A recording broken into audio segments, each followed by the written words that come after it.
Ninaendelea kuwakaribisha sana hapa Tanga katika shule ya sekondari Usagara, ambapo elimu, sayansi na teknolojia vimekutana hapa. Kwa lugha nyingine ya kigeni naweza kusema hapa ni one stop center ya sekta nzima ya elimu, sayansi na teknolojia. Tuko hapa kwa ajili ya kutoa huduma, kwa ajili ya kuonyesha mafanikio, lakini kikubwa zaidi kwa ajili ya kuonyesha bunifu mbalimbali ambazo zimezalishwa na Watanzania.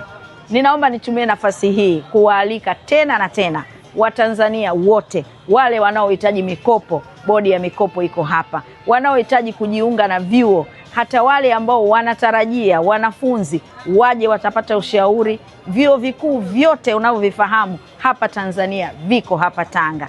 Taasisi zote za elimu unazozifahamu rekebu ziko hapa Tanga. Yuko TCU, yuko NACTIVATE. Kwa wewe ambaye una changamoto ya swala la vyeti, njoo hapa Tanga katika viwanja vya Usagara utapata huduma.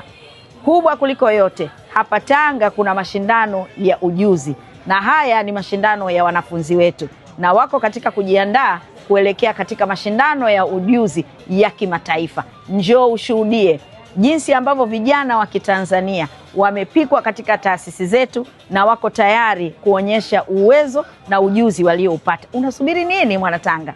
Karibu uje hapa katika viwanja vya Usagara, tupo kukuhudumia, na kila huduma utakayohitaji utaipata kwa 100%.